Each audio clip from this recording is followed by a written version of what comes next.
Hello and welcome to another edition of the NRS Insights podcast. I'm John Lovestock, and today I am joined by Brandon Thurber, who is the Vice President of Data Sales and Client Success at National Retail Solutions.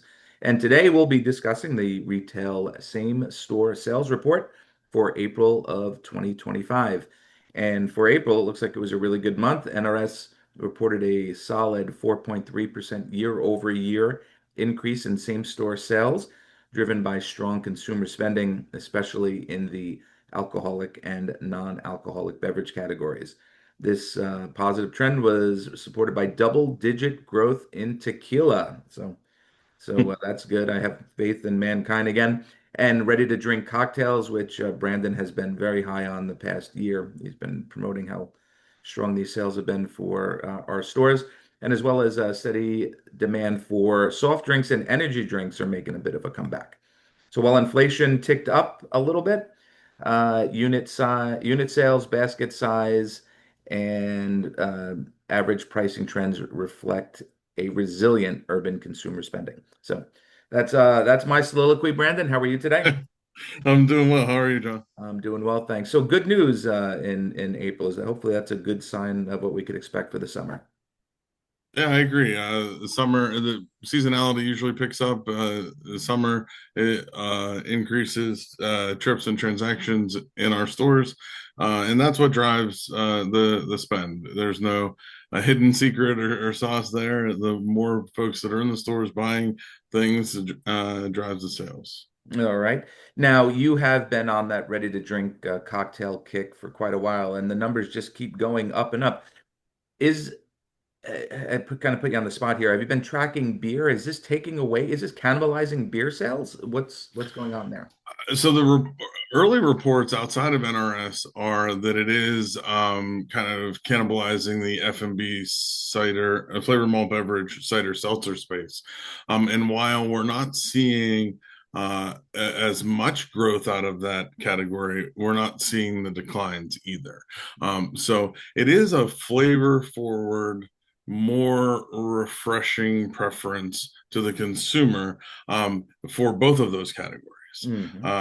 You think of your traditional boomer or uh, the pilsners, the light kind of amber beers, those sorts of things have been the tried and true for decades. However, those are kind of holding steady, but the consumer is looking for convenience and flavor.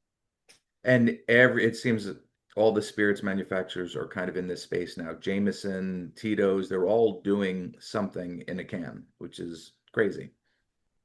Yeah, there is a lot to kind of sift through and understand and make sure that you know what you have rises to the top. Hmm. And there are some definite front runners there, but if it almost feels as though if you don't have something in the space, you're missing out.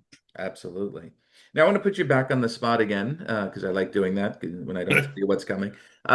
Energy drinks had been down for quite a while, and then was it 2 months ago?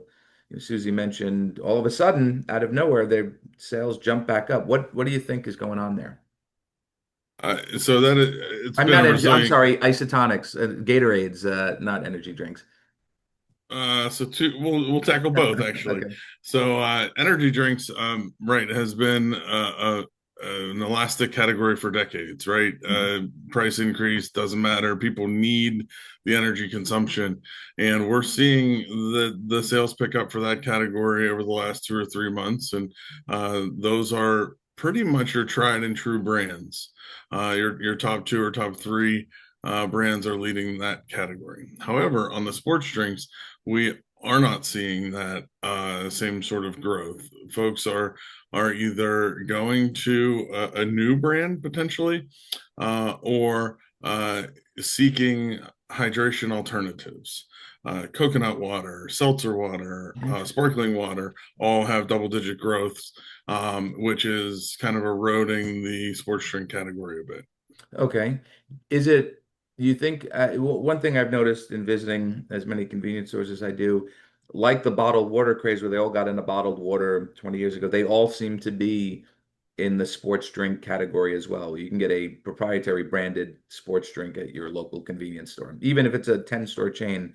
I don't know if they're partnering with a local bottler or whatever, but it seems to be one of those products now that chains are into. I have noticed that in chain convenience, certainly. That wouldn't be necessarily the case for us, Yeah. being all or a majority of independents, but I do see that other categories are experiencing some growth that would be adjacent to sports drinks. All right.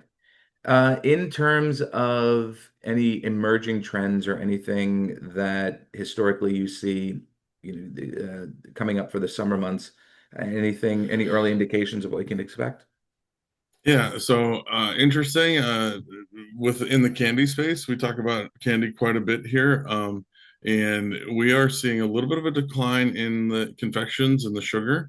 Part of me wonders, is that kind of the exposure to some of the red dye or the ingredients in some of these gummies that may be driving consumers away? But the good news is, in some ways, they're not leaving the category. They seem to be just reaching for that chocolate bar instead. I tell you, Kennedy put out a video where he was talking about these dyes, red dye and blue dye. I'm a big guy. I was afraid to eat anything for like a week. I was like, oh my God, I'm looking at the ingredients. Everything had that dye in it. But yeah, like you said, the good news was I had a milk dud for the first time. I tried milk duds, and if you haven't had a milk dud in a while, Brandon, you got to go back to. Yeah, I can't say that's one of my go-to, but I might Oh, have to. so good. I haven't had one in. I probably didn't have one in 30 years.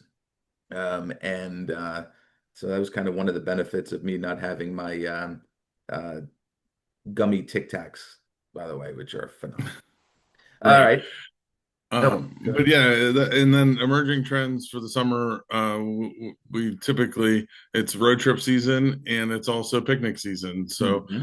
we'll try and be out in front of. Sometimes we see an uptick in higher pack types or larger pack types for those grab and go purchases that people are going to perhaps share in the car on the way to somewhere.